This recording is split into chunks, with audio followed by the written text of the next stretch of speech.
यहाँ पर मैंने बाउंड्री वैल्यू प्रॉब्लम जो है उसके बारे में बताया है आपको डेफिनेशंस के साथ में। देखिए बाउंड्री वैल्यू प्रॉब्लम्स जो है ये 5th यूनिट जो है अपनी उसका कंप्लीट पोर्शन होगा। वहाँ पे अपने को सिर्फ बाउंड्री वैल्यू प्रॉब्लम्स ही बतानी है। ओके, कहने का मतलब कुछ वैल्यूज आपको दी हुई होंगी और उन्हीं वैल्यूज को यूज में लेते हुए अपने को क्वेश्चंस को सोल्व करना है। तो इसके लिए आपके पास दो कंडीशंस होंगी। पहली होगी फाइनाइट डिफरेंशियल मेथड के थ्रू, दूसरा होगा न्यूमरेटिव मेथड। फाइनाइट डिफरेंशियल मेथड जो है इसको अपन सेकंड ऑर्डर मेथड भी बोलते हैं, जबकि न्यूमरेटिव मेथड जो है इसको अपन फोर्थ ऑर्डर मेथड भी बोलते हैं। क्वेश्चन जो है वो आपको दोनों टाइप से पूछे जा सकते हैं। कहा जा सकता है कि find the boundary value problem in fourth order, find the boundary value problem in second order. Okay, इस तरीके से आपसे क्वेश्चन पूछा जा सकता है। न्यूमरेटिव मेथड और फाइनाइट, न्यूमरेटिव मेथड का तो बहुत ही कम आपको नाम देखने को मिलेगा, लेकिन फाइनाइट डिफरेंशियल मेथड है यहाँ से आपको देखने को मिल सकता है।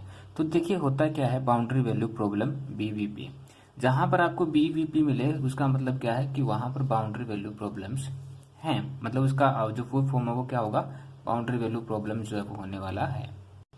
इसके लिए क्या है कि लेट द डिफरेंशियल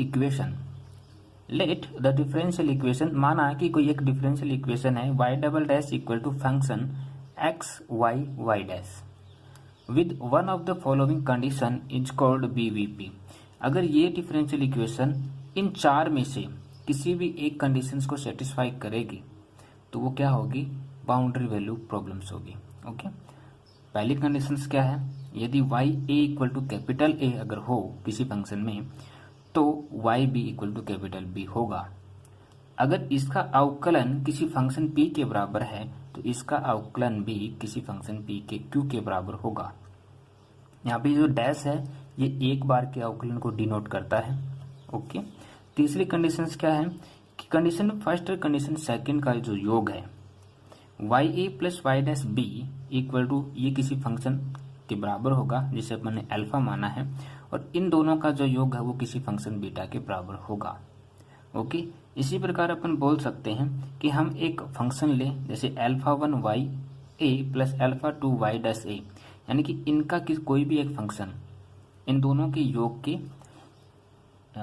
एक जो फंक्शन वन के गुणनफल के योग के किसी अन्य फंक्शन के बराबर होगा, तो यहाँ पर वो मैंने माना गामा वन। सिमिलरली इन दोनों का जो योग होगा वो क्या होगा, गामा टू। अगर इन चारों कंडीशनों में से किसी भी एक कंडीशन को सेटिस्फाई करता है फंक्शन डिफरेंशियल इक्वेशन, तो वो क्या कहलाएगा, बाउंड्री वैल्यू प्रॉब्लम कहलाएगा। अब अपन बात करते हैं सबसे पहले फाइनाइट डिफरेंशियल मेथड के बारे में। ओके गाइज, जो आपसे पूछा गया है लास्ट ईयर के एग्जाम की अगर मैं बात करूं तो 2015 में, 2017 में, फिर 18 में भी आपसे ये पूछा गया है। ओके, स्टार्ट करते हैं और फाइनाइट डिफरेंशियल मेथड के बारे में। तो गाइज फाइनाइट डिफरेंशियल मेथड क्या होता है, देखिए लेट द गिवन बीवीपी का मतलब क्या होगा, बाउंड्री वैल्यू प्रॉब्लम इज क्या है, y double dash equal to f x y y dash with condition at the point, with condition at the point, कोई पॉइंट माना हमने बाउंड्री का x बराबर a एंड x बराबर b, ये हमने कोई दो पॉइंट माने। ओके, साथ में हमने माना let h is the step size,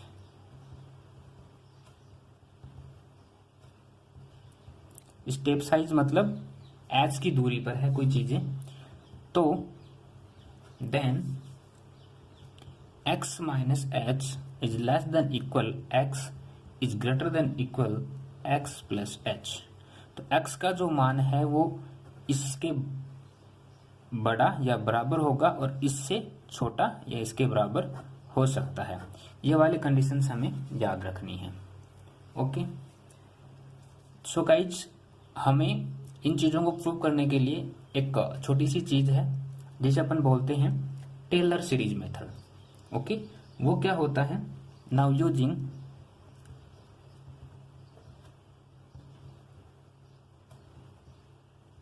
Taylor series method. क्या होती है Taylor series method? y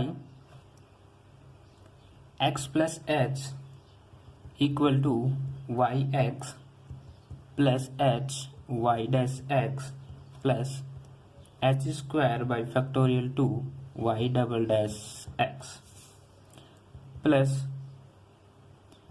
H cube upon factorial 3 Y triple dash X plus ये इनफाइनाइट तक कहीं ना कहीं जाती रहेगी।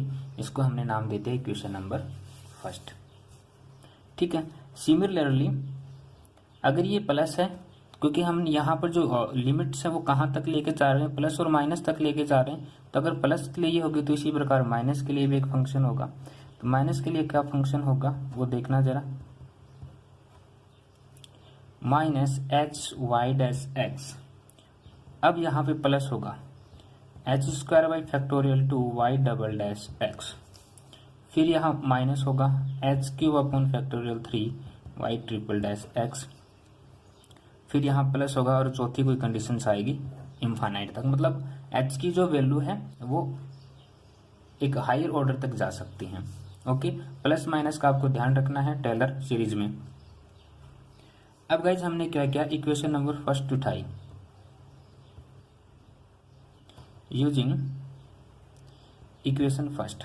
इक्वेशन फर्स्ट से हमने क्या किया, यहाँ से जो ये वाई डैश एक्स है इसकी वैल्यू निकालेंगे। कैसे निकालेंगे, वाई डैश एक्स की वैल्यू निकालने के लिए मैं सीधा स्टेप लिख रहा हूँ, Y dash X equal to Y into X plus H minus Y X upon H plus, यहाँ पे प्लस था तो plus order of H. Okay, इसको नाम दे दिया कोई इक्वेशन नंबर थर्ड। अब ये कैसे आया वो देख लेते हैं। यहाँ से ये जो वाई एक्स था इसको इस साइड भेजा तो यहाँ से हमारे पास Y into X plus H minus Y X होगा, जो बराबर है किस चीज़ के, इस फंक्शन के। अगर इसको मैं साइड भेज देता हूँ तो ये माइनस में हो जाएगा, बाकी सारा फंक्शन एच डी से रहेगा। यहाँ से वाई डैश एक्स निकालेंगे तो ये जो एच है, ये वाला जो एच है ये इसके अपॉन में चला जाएगा। बाकी ये जो हायर ऑर्डर, ये जो आगे एच की जितनी भी टर्म्स बची हैं स्क्वायर क्यूब और फोर्थ ऑर्डर में, हमने उनको क्या लिख दिया, ऑर्डर ऑफ एच लिख दिया। सिमिलरली हम इक्वेशन नंबर 2 से भी यही चीज़ लिखने वाले हैं, वहाँ से भी अपन वाई डैश एक्स की वैल्यू निकालेंगे। Okay,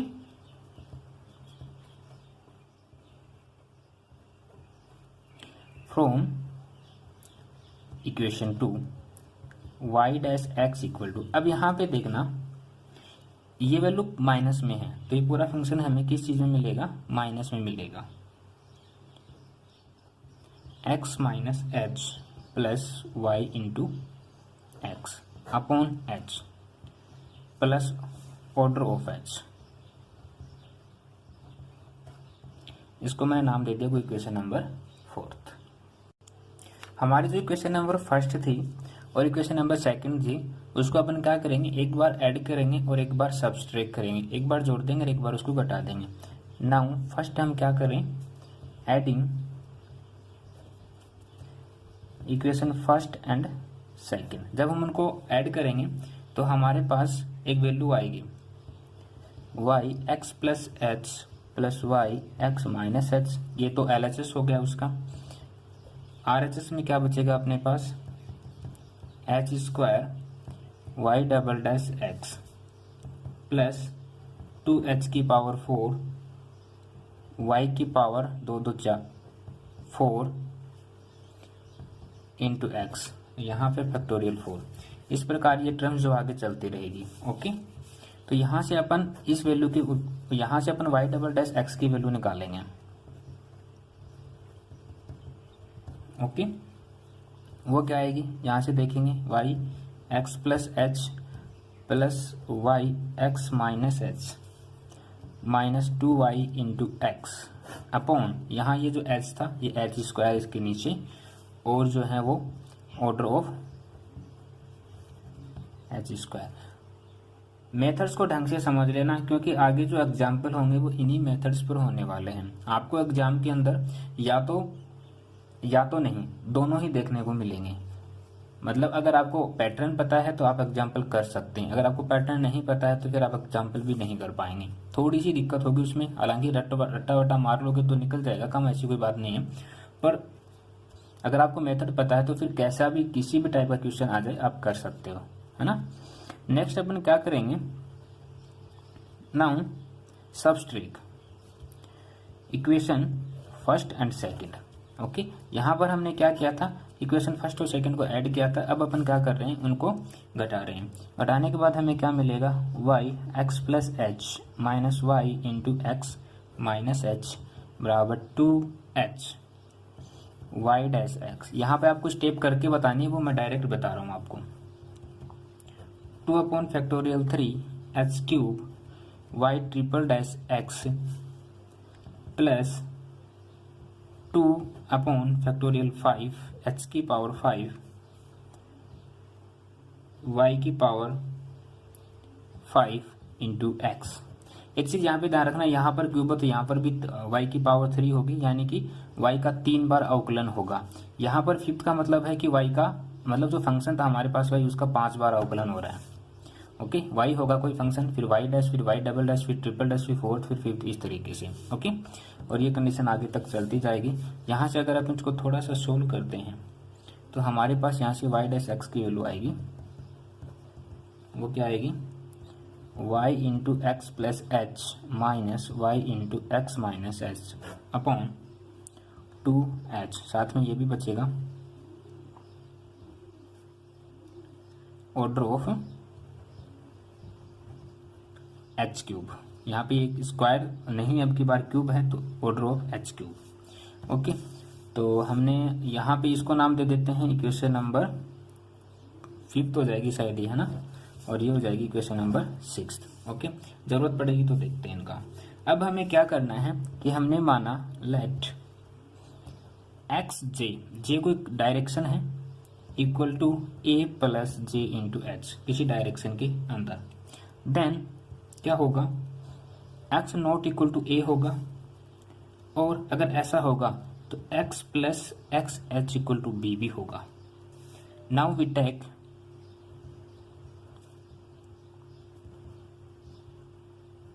step size. Step size हमने क्या माना था, x माना था। ये जो स्टेप साइज है ये क्या होगा, वेरी स्मॉल होगा, मतलब एक बहुत छोटा होगा। अगर ये छोटा होगा तो हम h इक्वल टू 0 ले सकते हैं इसको। अगर हम इसको, हमारी जो स्टेप साइज h जो है, अगर हम उसको मतलब जैसे अपन लिमिट बोलते हैं, ओके, स्टेप साइज का मतलब लिमिट्स होता है। अगर वो एक छोटी संख्या है या फिर वो बहुत छोटा है तो हम लिमिट्स को क्या लेंगे, h टेंड्स टू 0 लेंगे। अगर ऐसा होता है तो फिर क्या होगा, इक्वेशन 3, 4 और इक्वेशन नंबर 6। ठीक है, यहां से हमें क्या मिलेगा, y डैश जे कोई डायरेक्शन है। ओके, इसकी वैल्यू हमें क्या मिलने वाली है, y J plus 1 minus Y J upon H. ये जो पूरा फंक्शन है ये किस चीज के बराबर होगा, वाई जे माइनस वाई जे माइनस 1 अपॉन एच के बराबर हो सकता है। और ये अगर ऐसा होगा तो ये किस चीज के बराबर होगा, वाई जे प्लस 1 माइनस वाई जे माइनस 1 अपॉन 2h के बराबर होगा। यहाँ से हम इक्वेशन नंबर 7 बोल सकते हैं। सिमिलरली इक्वेशन नंबर जैसे हमने 3, 4 और 6 ली थी तो 5 बच गई थी, तो इक्वेशन नंबर 5 से हमें क्या मिलेगा, y डबल डैश जे, क्योंकि यहाँ पर ये देख पा रहे हैं हम, है ना, यानी x बराबर j लेके चल रहे हैं अपन, कहने का मतलब एक डायरेक्शन बताने के लिए, बराबर y J plus 1 minus 2y जे प्लस वाई जे माइनस 1 अपॉन एच स्क्वायर। ये हो जाएगी क्वेश्चन नंबर 8। ठीक है, अब आप सोचते हैं कि ये वैल्यू कैसे आई। सिंपल सा तरीका है कैसे आई, अभी बता देते हैं आपको। मैं आपको 5th वाला बता देता हूँ, फिर 3, 4 और 6 से हमें ये तीनों कंडीशन मिल जाएंगी, वो आप खुद चेक कर लेना।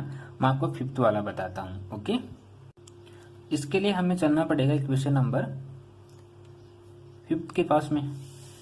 उससे पहले आप देखेंगे कि हमने let X J equal to A plus J H माना है। ओके, और जो हमारी स्टेप साइज थी एच, उसको हमने क्या माना है, 0 माना है ना, ये वाला। चलो इक्वेशन नंबर 5 में बस यही करना है, इसकी वैल्यू पुट करनी है। एक्स बराबर हमने क्या रखा, एक्स जे रखा, बिल्कुल यहाँ पे ओनली जे रख दिया। यहाँ पे Y X, okay, Y X plus H. अब आप देखेंगे एक्स की वैल्यू मैंने आपको क्या बताई थी, ए प्लस जे एच बताई थी। यहाँ पे एच है, ये इसको कटेगा, जैसे ये कटेगा तो हमारी जो लिमिट है, मतलब हमारी जो स्टेप साइज एच है वो क्या है, 0 हो जाएगी। अगर वो 0 हो जाती है तो हमारे पास वैल्यू क्या बचेगी बाद में, वाई जे प्लस 1 बचेगी। सिमिलरली यहाँ से हमारे पास क्या बचेगा, वाई जे माइनस 1 बचेगा, माइनस का 2y इंटू जे बचेगा, और यहाँ से एच स्क्वायर। ओके, तो यहाँ से हमारे पास ये वाली कंडीशंस इस तरीके से आई है। सिमिलरली आपको इक्वेशन नंबर 3, 4 और 6 में ऐसा ही प्रोसेस करना है, और उसके बाद हमारे पास जो है वो इक्वेशन नंबर 3 से ये आएगा, 4 से हमें ये फंक्शन मिलने वाला है, और 6 से हमें ये वाला फंक्शन मिलने वाला है। ये दोनों वैल्यू आपको रखनी है। यहाँ पे एक्स जे की वैल्यू रखनी है, जहाँ पर एक्स जे मतलब एक डायरेक्शन है और ऐसा कुछ नहीं है। ओके, और ये दोनों वैल्यू यहाँ पे अगर आप रखते हैं तो हमें ये दोनों मार्क्स मिलने वाले हैं। इक्वेशन 7 और इक्वेशन नंबर 8 ये क्या है, ये BVP है, और यही क्या कहलाती हैं, सेकंड ऑर्डर मेथड कहलाएगा। Okay, we use the values of given, मतलब इक्वेशन नंबर 7 और इक्वेशन नंबर 8 को यूज में लेकर के हम किसी भी फंक्शन का जो हमें डिफरेंशियल इक्वेशन है उसका हम क्या कर सकते हैं, बाउंड्री वैल्यू प्रॉब्लम ज्ञात कर सकते हैं। ओके, और इसे अपन क्या कहते हैं, this is the second order method. Okay, तो ये दो फार्मूलेज बन चुके हैं, इनको तो आपको याद रखना ही रखना है। अगर आप इस पूरे मेथड को याद नहीं रख पाते हैं तो, हालांकि ये पूछा गया सवाल है, मैं आपको पहले भी बता चुका हूँ, वापस बता देता हूँ। ये आपसे 15 में, 17 में और 18 में 3 साल लगातार पूछा गया है। ये पहले उसने इसको ड्राइव करवाया है, उसके बाद इस पर बेस्ड एक एग्जाम्पल दिया है, और उस एग्जाम्पल का आपको सोल्व करना है। ओके, अगर आप ये अच्छे से करते हैं, आई होप सो कि आपको समझ में आया होगा। सो आज के लिए इतना ही, 20 मिनट का बोला था और क्लास काफ़ी लंबी, मतलब 25 मिनट के समथिंग हो गई है। सो उसके लिए really very sorry. Thank you so much दोस्तों, और मिलते हैं नेक्स्ट क्लास में एक नए एग्जाम्पल के साथ। बाउंड्री वैल्यू प्रॉब्लम के ऊपर ही अपन एक एग्जाम्पल लेकर के आ रहे हैं नेक्स्ट क्लास में। थैंक यू सो मच दोस्तों, बाय बाय।